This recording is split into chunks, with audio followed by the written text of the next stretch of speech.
Dito sa Papa Dudut Stories, ikaw ay hindi nag-iisa.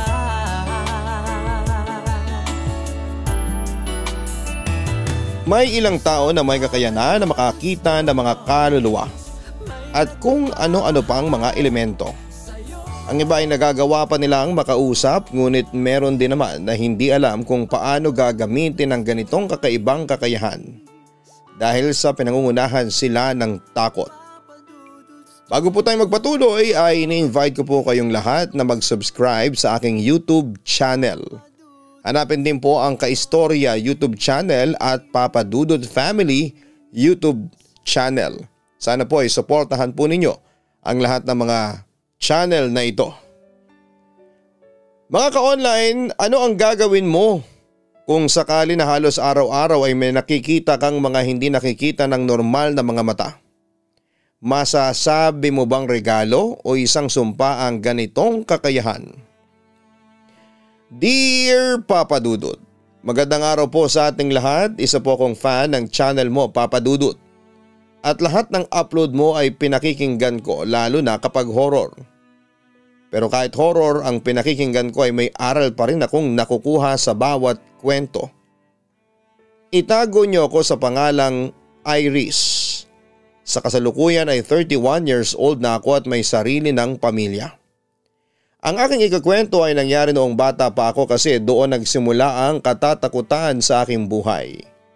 Bali yun din ang reason kung bakit ngayon ay mahilig akong makinig at manood ng mga horror.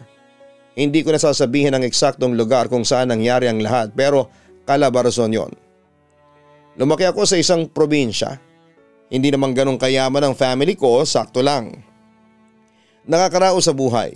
3 kaming magkakapatid at ako ang panganay. Ang nanay ko ay nagtitinda dati ng ulam at merienda. Si tatay naman ay sa munisipyo nagtatrabaho. Based sa kwento ng nanay ko ay bata pa lamang ako ay nakakakita na raw ako ng kaluluwa. Noong 5 years old daw ako ay meron daw akong nakikitang white lady sa malaking puno ng mangga sa harapan ng bahay. Out of nowhere ay tatawa na lamang daw ako at may tinuturo sa puno na yon. Kapag tinatanong nila ako kung anong tinuturo ko, ang sinasagot ko ay babaeng naka-white. May mga kwento na kasi ang ibang tao na madalas dumaan sa harapan ng aming bahay na may nakikita nga silang white lady doon, lalo na tuwing gabi at madaling araw. Sinasabi yon ng mga tao kina nanay at tatay, pero ang mga magulang ko mismo ay wala naman silang nakikita. May nakapagsabi pa nga raw na meron daw nakabaon na kayamanan sa ilalim ng puno ng mangga na yon at ang white lady ang nagbabantay. Sabi ni nanay, inakala nila na imagination ko lamang ang nakikita kong white lady kasi gano'n naman daw talaga kapag bata pa. Masyadong malawak at malikot ang imagination. Nang magsimula akong pumasok sa school ay naging normal naman ang lahat. Nagkaroon ako ng mga kaibigan at kahit papaano ay nag-excel ako sa pag-aaral kaya palagi akong may honor noon. Active din ako sa mga extracurricular activities, Papa Dudut. Sumasali ako kapag may palaro ng badminton at table tennis. Minsan ay nilalaban din ako sa quiz bee. Mahilig din ako mag-drawing kaya kapag may drawing contest ay ako ang isinasali ng section namin. Mula kinder hanggang grade 4 ay normal pa rin ang lahat, Papa Dudut. Hindi ko na rin nakikita yung sinasabi nilang white lady sa may puno ng mangga. Nang ikwento nga yun ni nanay sa akin ay wala talaga ako maalala dahil siguro sa sobrang bata pa ako nang mangyari yon. Kahit na hindi rin ako sure kung nakakakita ba talaga ako ng kaluluwa o baka dahil sa dala lamang ng malikot kong imagination noong bata pa lamang ako. Pagtungtong ko ng grade 5 ay doon na unti-unti nagsimula ang lahat ng kababalaghan sa aking buhay. Kahit matagal nang nangyari, ang mga yon ay fresh na fresh pa rin yon sa memory ko, Papa Dudut. May namatay kasi sa lugar namin na kumare ni nanay. Sa pagkakatanda ko ay merong sakit yon kaya binawian ng buhay. Isinama ako ni nanay sa unang gabi ng lamay para raw makalibre ako ng sopas. Siyempre dahil bata pa ako noon, ay excited akong sumama kasi makakakain ako at hindi ko na iniisip na patay ang pupuntahan namin. Hindi naman ganun kalayo yung pupuntahan naming lamay ng gabing yon, siguro yung mga 5 minutes na lakaran lamang. Hindi rin nakakatakot maglakad sa lugar namin ng gabi kasi may mga tao pa rin na nakatambay sa labas kahit na late na. Habang naglalakad kami ni nanay ay may nakasalubong kaming isang babae na nakasuot ng puting bestida na bulaklakin. Dahil sumakto na nasa malapit na poste ng ilaw namin, nakasalubong yung babae ay nakita ko ang mukha niya. Napansin ko kaagad na parang malungkot siya at may malaking problema. Tinawag ng babae si nanay sa pangalan ng nanay ko pero hindi ito pinansin ni nanay na parang walang narinig at nakita ang nanay ko. Ang suplada mo naman, Nay. Hindi mo pinansin yung babae. Kilala mo po ba yon? Turan ko sa nanay ko. Sinong babae? Ang nagtatakang tanong ni nanay. Yung nakasalubong po natin kanina. Nakasuot ng white. Tinatawag ka pa nga tugon ko. Wala akong nakita. Hindi ko lang siguro napansin. Sagot naman ng nanay ko. Hindi ko naman binigyan ng kung anong kahulugan ng mga nangyari, Papa Dudut. Para sa akin ay baka nga hindi talaga napansin ni nanay yung babae kasi tutok siya sa dinadaanan namin. Pagdating namin sa lamay ay medyo marami ang mga tao. May mga kumakain, nagkwekwentuhan at nagsusugal. Binigyan agad kami ni nanay ng tigisang mangkok ng sopas na kinain kaagad namin. Nilapitan kami ng nanay nang namatay at kinausap si nanay. Hindi niya raw akalain na mawawala ang anak niya. May 2 anak daw itong iniwanan. Nalaman ko rin na yung namatay ay ninang ng bunso kong kapatid sa binyag. Nakipagkwentuhan pa si nanay sa ibang tao na naroon. At dahil sa wala naman akong ginagawa ay nakaramdam ako ng pagkainip. Nay, umuwi na po tayo. Yakag ko sa nanay ko habang may kausap siyang babae. Sandali lang. Maya-maya pa tayo aalis. Turan pa ni nanay. Nainip na po kasi talaga ako Wala naman po akong ginagawa dito, ang sabi ko. Kararating pa lang natin. Baka mamaya isipin na nagpunta lang tayo dito para makikain. Pabulong na wika ni nanay. Hindi ba yun naman po talaga ang dahilan kung bakit tayo nagpunta rito? Ang sabi mo ay para makakain tayo ng sopas, ang sabi ko.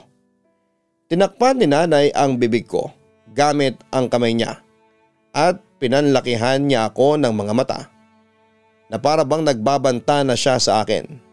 Pero kinulit ko siya ng kinulit at ang sabi ko ay inaantok na ako.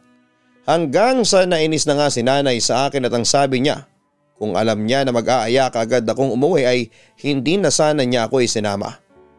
Wala na ring nagawa si nanay at sinabi niya na uuwi na kami. Nagpaalam na siya sa nanay nang namatay at bago kami umalis ay sumilip muna si nanay sa kabaong at nagdasal. Na-curious ako kung ano nga bang itsura ng tao kapag patay na. Hindi pa kasi ako nakakakita ng ganon ng time na yon, Papa Dudut. Habang nakapikit at nagdarasal si nanay sa harapan ng kabaong ay nilapitan ko siya. Sumilip ako sa kabaong at para akong natuklaw ng ahas nang makita ko yung babae na nasa loob ng kabaong. Hindi ako pwedeng magkamali, Papa Dudut. Yung babae na nakasalubong namin na tinatawag si nanay ayun din ang babaeng nasa kabaong. Pati yung suot niya ayun din. Parehas na parehas sila. Kinalabit ko si nanay pero nagalit siya sa akin. Ano ba, Iris? Nakita mong nagdarasal ako Singhal ni nanay. Nanay, yung babae na yan, ang sabi ko. Tumigil ka. Patapusin mo ako sa pagdarasal dito. Ang sabi ni nanay kaya tumahimik na ako kaysa sa magalit siya sa akin at mapalo pa niya ako pagdating sa bahay. After magdasal ni nanay ay umalis na kami. Gusto ko nang sabihin sa kanya yung nakita ko pero naisip ko na sa bahay ko na lamang yun sabihin. Ang akala ko ay dediretso na kami ng uwi pero tumambay muna kami sa isang lugawan na bukas 24/7. O-order na sana ako pero pinigilan ako ni nanay. Ang sabi niya ay hindi kami kakain at tatambay lang kami roon para magpagpag. Ganon daw ang ginagawa kapag galing sa lamay. Kailangan na pumunta muna sa ibang lugar bago umuwi sa bahay. Baka daw kasi sumama sa amin ang kaluluwa noong namatay. Parang ililigaw daw yung kaluluwa. Medyo natakot ako sa mga sinabi ni nanay kasi may chance pala na sumama sa amin ang isang kaluluwa kapag galing ka sa isang lamay. Ilang minuto lang kaming nagstay sa lugawan at umuwi na kami. Isa lang pala ang kwarto sa bahay namin kaya magkakatabi kami sa pagtulog. Habang nakahiga na kami ni nanay ay doon ko na sinabi sa kanya ang mga nangyari. At kailan ka pa natutong gumawa ng kwento? Tanong ni nanay after ko magkwento sa kanya. Hindi po ko gumagawa ng kwento. Nagsasabi ako ng totoo. Yung babaeng nakasalubong natin sa daanan ay yung babae na nasa kabaong. Nay, may third eye yata ako. Wika ko. Third eye, tumahimik ka na ha Iris. Matulog ka na at may pasok ka pa bukas, sa wine ni nanay sa akin. Pero hindi ba ang sabi mo sa akin dati ay meron akong nakikitang white lady sa puno ng mangga? Baka dati pa ay meron na akong third eye, nay. Wika ko. Tumigil ka na sabi Iris, huwag mong hilingin na magkaroon ka ng third eye dahil baka mabaliw ka kapag araw-araw ka nakakakita ng patay, ang sabi ni nanay. Hindi na ako nagsalita pa kasi galit na ang nanay ko. Hindi mawala sa isipan ko ang mga pangyayaring yon, Papa Dudut. Sigurado kasi ako na nagpakita talaga sa akin yung kaluluwa noong patay na babae. Ang matindi pa, napanaginipan ko yung babae na yon. Umiiyak siya sa panaginip niya. At sinasabi niya na ayaw pa niyang iwanan ang mga anak niya. Yun ang unang beses na may na-experience akong gano'n na meron akong kamalayan. Yung tungkol naman kasi sa white lady ay hindi ko na siya naaalala. Hindi ko pa nga yun malalaman kung hindi sa akin na ikwento ni nanay. Nang maranasan ko yon, ay nalaman ko na hindi pala talaga pwede akong makakakita ng kaluluwa kasi natakot talaga ako. Kaya hindi ko na hiniling na makakita muli ako. Feeling ko Papa Dudut kapag mas grabe pa ang mga nangyari sa akin sa susunod ay baka himatay na ako sa sobrang takot. Noong grade 6 ako ay mas lalong lumala ang mga na-experience ko sa mga kaluluwa, Papa Dudut. Dahil sa matagal nang hindi ako nakakakita ay nakala ko na yun na ang first and last. Pero hindi pa pala dahil mas marami pa akong ma-experience na mas nakakatakot. Dahil sa grade 6 na ako ng time na yon at graduating na ay talagang pinush ko ng sobra ang sarili ko. Target ko kasi na kahit salutatorian ay masungkit ko. Alam ko kasi na hindi ko kaya ang maging valedictorian. Kasi may kaklase na ako na alam naming lahat na siya ang makakakuha noon.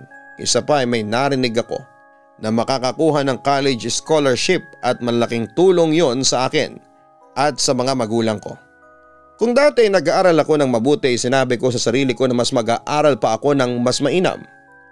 Siyempre kasama rin doon ang pagpapabango sa teacher namin na si Ma'am Cora. Kapag may inuutos si Ma'am Cora ay talaga namang ginagawa ko kasi baka makadagdag pa ako ng grades o kaya ay magkaroon pa ako ng award na most industrious, hindi ba? May mga kaklase ako na nagsasabi na linta raw ako kasi masyado akong sip-sip sa advisor namin. Nung una po ay nasasaktan at naiinis ako pero naisip ko na kung papakinggan ko sila ay baka hindi ako makapag-focus sa pag-aaral ko. Makakaapekto pa yon sa akin. Ang pinagtutuunan ko na lamang ng pansin ay ang mga kaibigan ko na hindi ako hinuhusgahan sa mga ginagawa ko sa school. Saka si tatay din na nagsabi sa akin na huwag akong magpapaapekto sa mga kaklase ko na may nasasabing hindi maganda sa akin. Basta wala raw akong tinatapakan na tao ay huwag akong tumigil sa aking ginagawa. Sa school kung saan ako nag-aaral ng elementary ay hindi na bago sa akin ang mga kwento ng kababalaghan at katatakutan. Simula na mag-aral ako roon ay iba't ibang kwento na ng horror ang narinig ko. May mga halatang hindi totoo at meron ding mga kwentong kapani-paniwala. Kagaya ng dati raw sementeryo ang aming school. Binili raw yon ng gobyerno para pagpatayuan ng school. Kaya raw marami talagang kaluluwa ang pag-alagala sa school namin. Pero so far simula kinder hanggang grade 5 ay wala po ako na-experience noon na nakakatakot.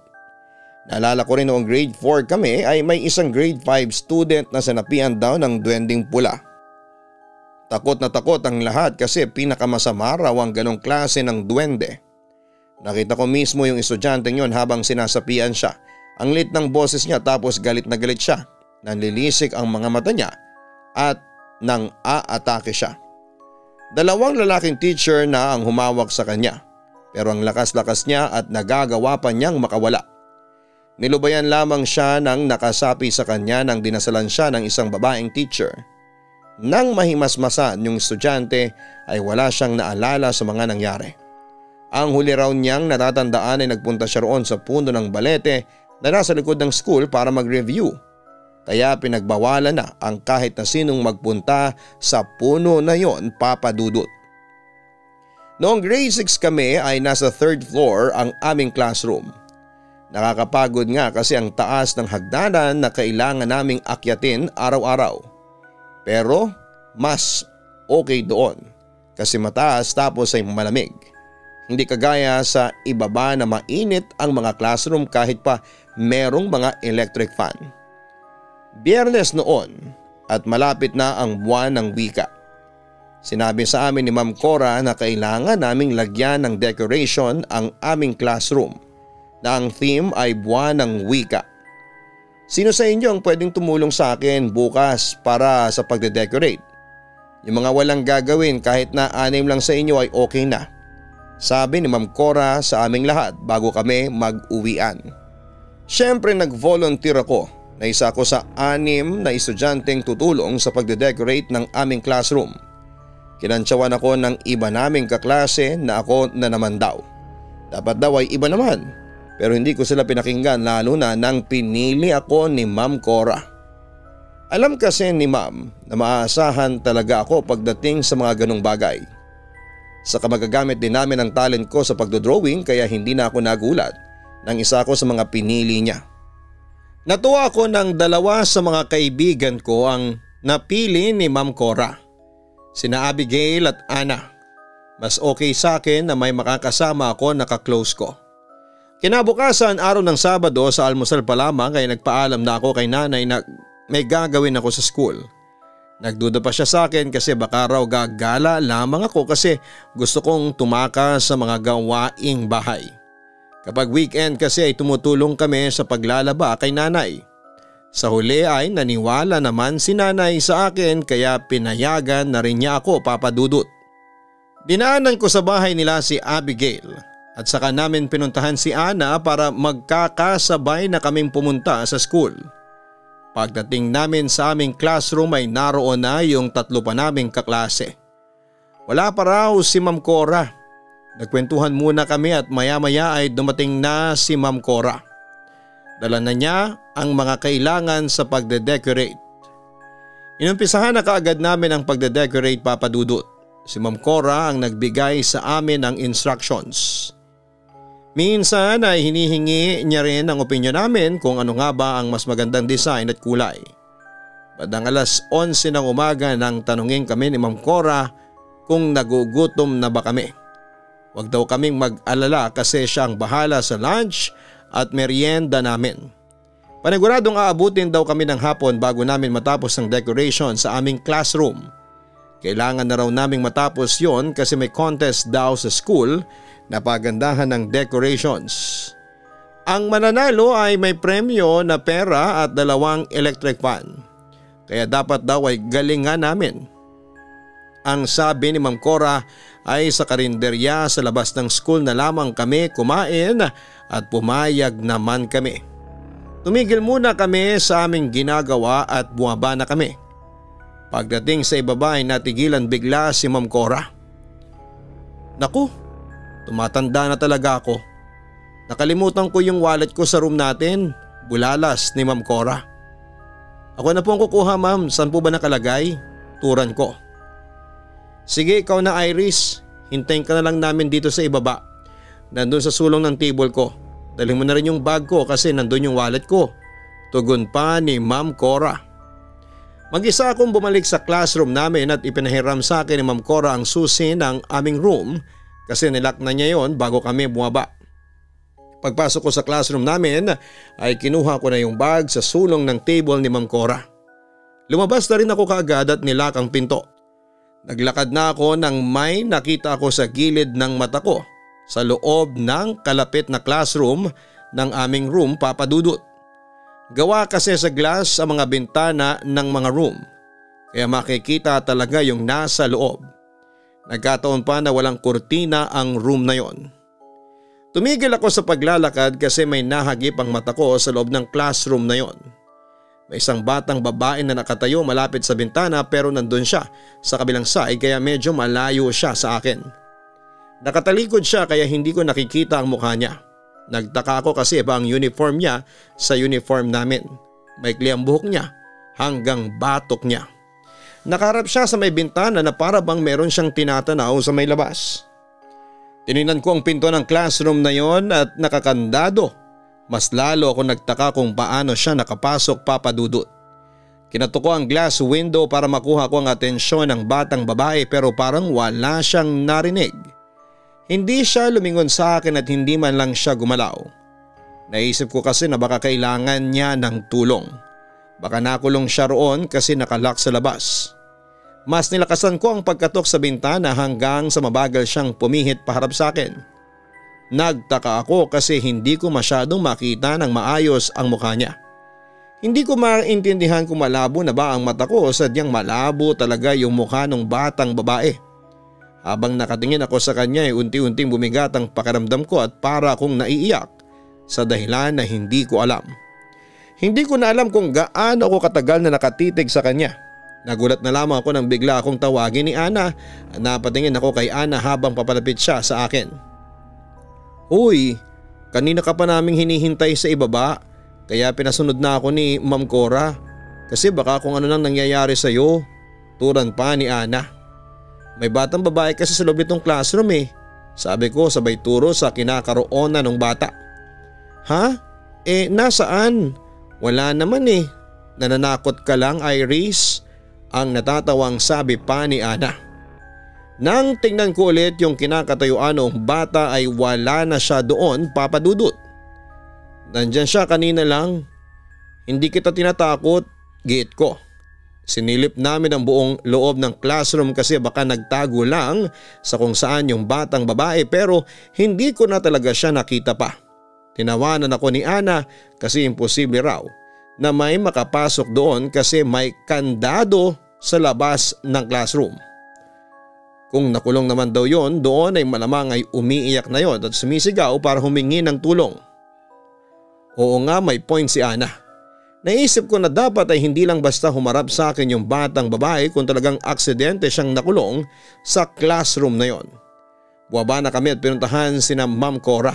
Tinanong ako ng teacher namin kung bakit ang tagal ko at si Ana ang sumagot. Sinabi niya na meron ako nakitang babae doon sa katabing classroom. Ang sabi ni Ma'am Cora ay imposibleng may makita akong tao doon kasi nakalak yon. Imposible rin daw na sa bintana dumaan kasi nasa 3rd floor yon. At walang pwedeng makaakyat doon maliban na lamang kung kalahi raw ng gagamba. Kung noong dumating ako sa school ay masigla ako ay bigla ako naging matamlay after ng mga nangyari.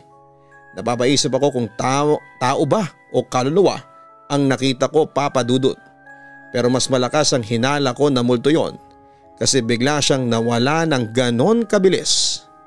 Pagkatapos naming kumain sa karinderya ay bumalik na kami sa aming room para ituloy ang aming ginagawa. Bandang 3:00 ng hapon ay tinanong kami ni Ma'am Cora kung ano ang gusto naming merienda. Nagkasundo kami na banana Q at soft drinks na lamang. Nagtaka ako kasi yung 5 kasama ko na kaklase ko ang inutusan ni ma'am na bumili sa labas ng merienda at pinaiwanan niya ako. At nang kami na lang dalawa ni Ma'am Cora ay kinausap niya ako. Aniya ay sinadya niya raw na ipaiwan ako kasi may mga itatanong siya sa akin. Iris, totoo ba yung sinasabi ni Ana na may nakita kang batang babae sa kabilang classroom? Tanong ni Ma'am Cora. Opo ma'am, totoo po yun. Kaya lang bigla siyang nawala nang dumating si Ana. Hindi ko po alam kung saan siya nagtago o pumunta. Sagot ko. Nakita mo rin pala siya, ang sabi ni Ma'am Cora. Nagulat ako sa sinabi ng teacher namin.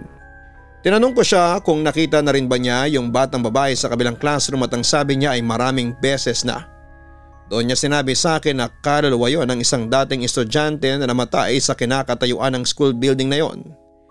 Matagal na raw yun nangyari, bigla na lang daw nawala ng malay ang estudyanteng yon at on the spot ay binawian ng buhay. Nang narinig niya ang kwentong yon ay hindi siya naniwala pero nang makailang beses nang nagpakita sa kanya yung batang babae ay doon na siya naniwala. Bakit po sa kabilang classroom siya nagpapakita? Hindi naman po siya doon namatay, hindi ba? Tanong ko. Walang nakakaalam, Iris. Kaya yung mga nagkwento sa akin ay hindi rin nila alam. Baka nga at hindi sa classroom natin siya nagpapakita. Pero nagulat ako kasi nakakakita ka rin pala ng multo.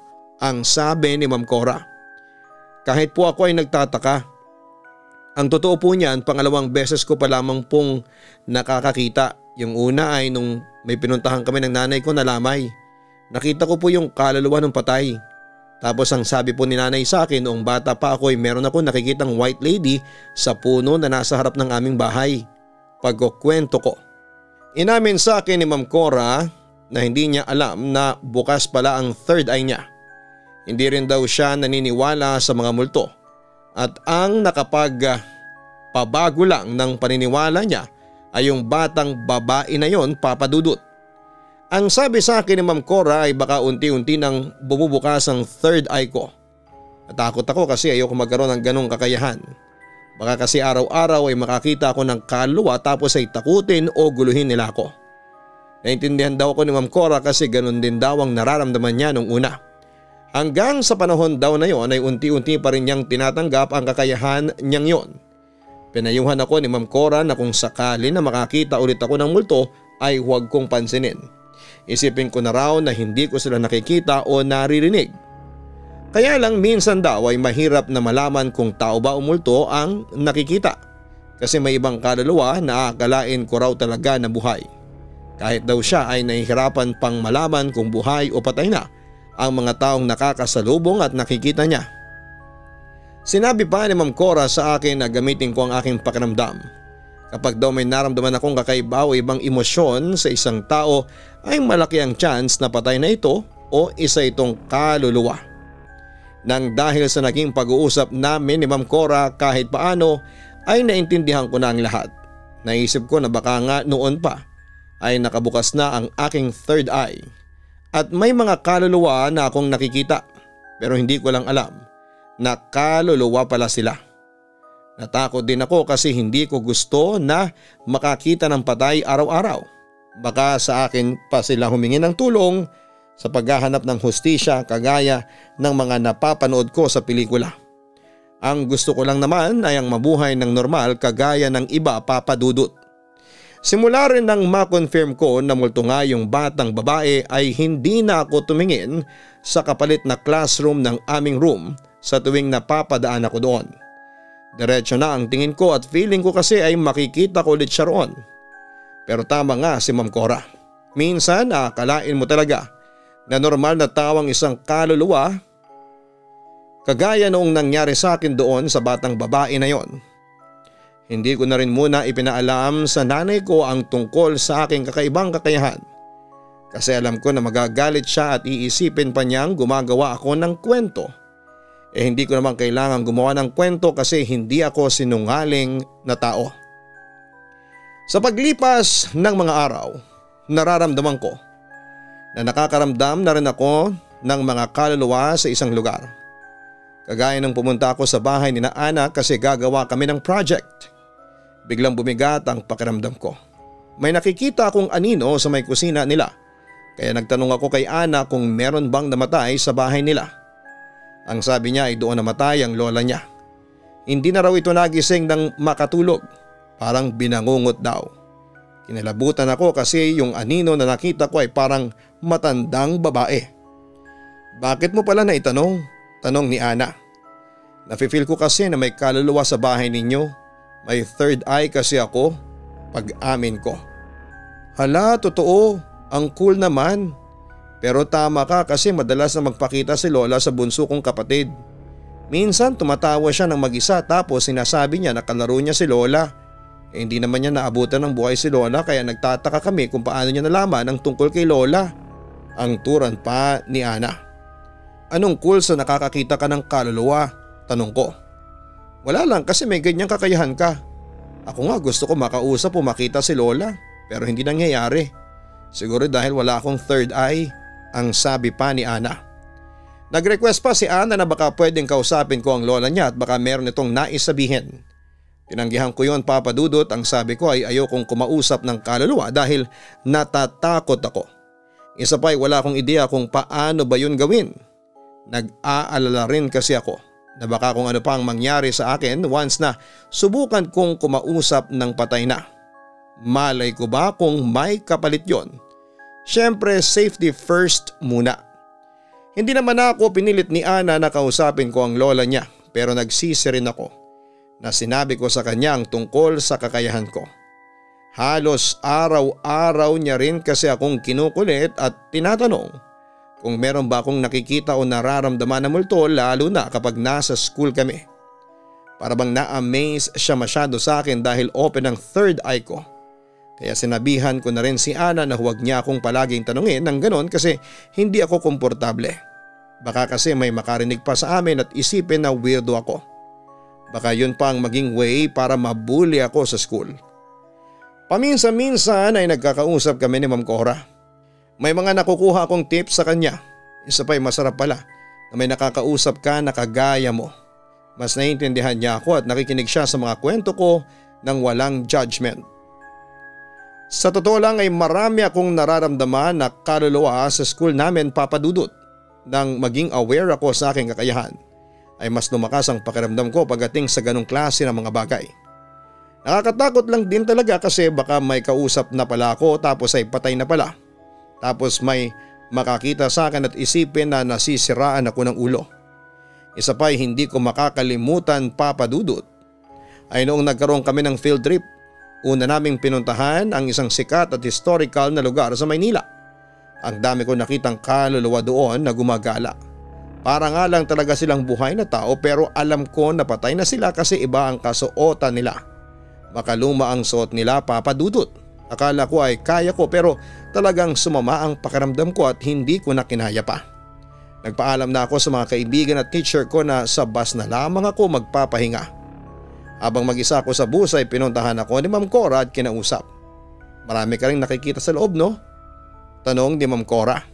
Opo, ma'am. Hindi ko na po kinaya kaya umalis na ako, ang sabi ko. Ako rin pero kahit paano ay sanay na ako. Pero kung babalik ka sa loob ay gawin mo na lang yung sinabi ko sa'yo. Huwag mo silang papansinin. Huwag kang titingin sa mga mata nila, ang sabi ni Ma'am Cora. Umalis na rin si Ma'am Cora kasi kailangan din niyang tingnan ang mga kaklase ko. Hindi na ako nagtangkang bumalik pa sa loob, Papa Dudut. Kahit na hindi ko nasulit ang tour namin sa magandang lugar na yon ay ayos lang. Kaysa naman papasok ulit ako tapos kung ano-ano ang mga makikita ko. At least sa base wala akong nakikitang multo o kung ano. Itinulog ko na rin muna ang sama ng aking pakiramdam at nagising ako nang mag-akyata na sa bus ang mga kaklase ko. Nang makalayo na kami sa lugar na yon ay parang himala na nawala ang bigat na aking nararamdaman. Nagpapasalamat ako sa Diyos kasi ganoon lamang ang nangyari sa akin noon. Nakasurvive naman ako sa huling taon ko sa elementarya, Papa Dudut. Hindi nga lang ako naging salutatorian gaya ng gusto ko. First honorable mention ako noong graduate ako ng elementary. Pero ayos lang kasi hindi na rin yun biro, Papa Dudut. Sabi ko ay babawi na lamang ako sa high school. Bagong school na naman at inasahan ko na ang mga kababalaghan na mararanasan ko roon. Pero kumpara sa school ko nung elementary sa school ko nung high school ay mas magaan ang pakiramdam ko sa school ko nung high school. Hindi ganong karami ang kaluluwa na naroon kaya natuwa ako kasi hindi na ako masyadong matatakot. Kahit paano kasi nasasanay na rin ako pero nandun pa rin ang takot syempre. Pero hindi pala sa school ko. Mararanasan ang ghost encounter ko sa aking high school life kundi sa mismong bahay ng aming advisor na si Sir Ruel. Bida-bida pa rin kasi ako nung high school ako. Nadala ko yung ugali ko na kapag may ipapagawa o iuutos ang teacher namin ay ako na ang palagi nagpipresenta ang nagagawa. Hindi na ako nagpapa-apekto sa mga sinasabi ng mga kaklase ko dahil wala rin naman silang maitutulong sa akin. Nangyari ang lahat noong nagkaroon ng United Nations Day sa aming school. Bago yun ay kailangan naming lagyan ng decoration ng honor type jeep ni Sir Ruel na siyang sasakyan ng aming muse at escort sa mangyayaring parade. Isa ako sa 4 na estudyante na nagpresenta na tutulong sa paglalagay ng decoration. Ewan ko ba, sa tuwing natulong ako sa pagde-decorate ng kung ano-ano ay may nangyayaring kababalaghan papadudot. Sunday ng araw na yon.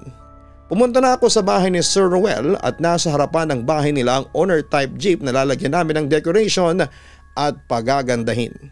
Malaki ang bahay ni Sir Ruel. Medyo luma na pero gawa sa semento. Gumawa muna kami ng bulaklak gamit ang crepe paper. Tumulong na rin sa amin ang asawa ni Sir Ruel saka yung isa niyang anak na babae. Medyo naging mabilis ang aming pagde-decorate. Tinulungan kami ng asawa at anak ni Sir Ruel. Badang hapon, naganda na ng merienda ang asawa ni Sir Ruel after lunch kasi kami nagpunta roon. Pagkatapos naming magmerienda ay nagpaalam ako na gagamit ako ng banyo. Itinuro sa akin ni Sir Ruel ang banyo nila. Mag-isa akong pumasok sa bahay na yun at medyo madilim at may na-feel ako kaagad na kakaiba. Hindi naman ganong kalakas kaya hindi ko yon pinansin. Dumaan muna ako sa kusina bago ako nakarating sa banyo. Sandali lang ako sa banyo. Nang lumabas ako ay may nakita akong matandang babae na nakaupo sa may kusina. Nakatagilid siya sa akin at medyo nakayuko siya. Nakasuot siya ng pulang duster na bulaklakin. Manipis ang buhok niya na puro puti. Payat siya at mukhang mahina na. Ang unang pumasok sa isipan ko ay baka nanay siya ni Sir Ruel. Nagbigay galang ako sa kanya at ng magandang hapon. Hindi siya nagsalita at hindi tumingin sa akin. Inassume ko na baka mahina na ang pandinig niya. Bumalik na ako sa mga kasama ko at pinagpatuloy na namin ang aming ginagawa. Kailangan na kasi naming matapos yon. Kasi bukas ng umaga na ang parada para sa United Nations. Nagawa naman naming tapusin ang pagde-decorate pero medyo ginabi na kami. 7:00 na nang matapos kami. Inaya na rin kami ng asawa ni Sir Ruel na doon na kami mag-dinner. Medyo nagkahiyaan pa kaming magkakaklase pero sa huli ay tinanggap na rin namin. Sa may kusina kami kumain. Pagkatapos maghain ng asawa ni Sir Ruel ay napansin ko na wala yung matandang babae na nakita ko. Nasaan po si Lola? Hindi po ba siya sasabay sa atin sa pagkain, sir? Casual kong tanong. Napansin ko na nagkatinginan si Sir Ruel at ang asawa niya na parang may mali sa mga sinabi ko. Sinong Lola? Nagtatakang tanong ni Sir Ruel. May nakita po kasi ako matandang babae sa kusina paglabas ko ng CR kanina. Payat po siya tapos puro puti na ang buhok niya. Tugon ko. Naku, mukhang nagpakita sa iyo si nanay. Si nanay siguro ang nakita mo. Natatawang turon pa ni Sir Ruel. Sinabi ni Sir Ruel na ang nanay niya ang nakita ko. Matagal na raw itong patay at kahit sila minsan ay nararamdaman pa rin ito sa bahay nila dahil doon ito namatay. Kinilabutan ako sa mga nalaman ko, Papa Dudut. Hindi ako makapaniwala na kaluluwa ang nakita ko kasi para talaga siyang buhay na tao. Kung hindi nga lang nakakahiya na huwag nang kumain doon ng dinner ay ginawa ko na. Nang paalis na kaming magkaklase ay muli kong nakita yung matandang babae. Habang nagpapaalam na kami at nasa may harapan ng pinto si Sir Ruel ay inihatid kami ng tingin ay nakita ko yung matandang babae na nasa likuran ni Sir Ruel. Ilang beses pa ako nagkaroon ng ghost encounter, Papa Dudut. Hindi pa yon ang naging huli. Pero nang mag 3rd year high school ako ay doon na unti-unting nawala ang kakayahan kong yon. Hanggang sa napansin ko na hindi na ako nakakakita at nakakaramdam ng mga kaluluwa. Ikinatuwa ko yon pero nagtataka rin ako kung paano yon nangyari. Wala naman kasi akong ginawa noon para sumarado ang aking third eye.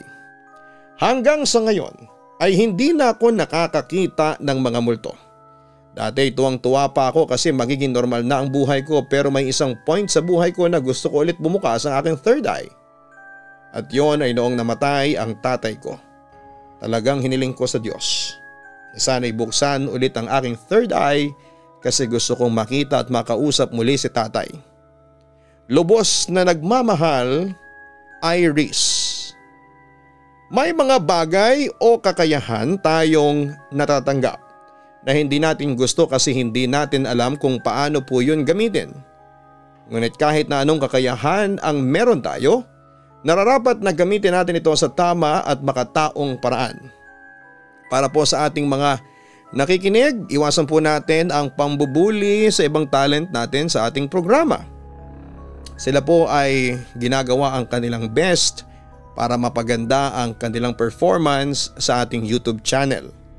May mga pagkakataon po na ang inyong si Papa Dudut ay hindi available dahil sa karamdaman o dahil sa mga personal na mga lakad. Kaya sana po ay lawakan po natin ang ating pangunawa at pagbigyan ng pagkakataon ang iba nating mga voice over talent. Samantala, sa pagpapatuloy ng advice natin para sa ating sender, ang dapat lang natin gawin ay hanapin ng purpose kung bakit sa atin yun ibinigay. Madalas kapag hawak natin ang isang bagay ay binabaliwala natin ito. At kapag nawala na ay saka lamang natin malalaman na kailangan pala natin ito. Kaya ingatan natin ang isang kakayahan o isang bagay habang nasa atin pa ito. Dahil hindi natin alam kung kailan ito babawiin na nagbibigay sa atin. Hanggang sa muli, maraming salamat po sa inyong walang sawa at totoong pagsuporta. Ang buhay ay mahiwaga,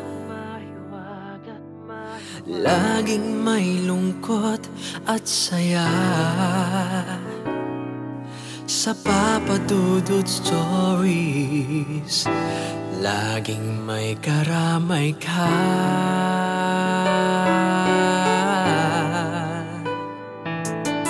Mga problemang kay bigat, dito ay pakikinggan ka. Sa Papa Dudut Stories, kami ay iyong kasama. Dito sa Papa Dudut Stories, ikaw ay hindi nag-iisa.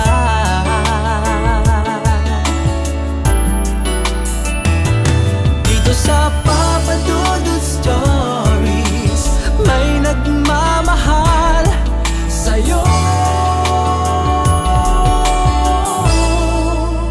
Papa Dudut Stories, Papa Dudut Stories,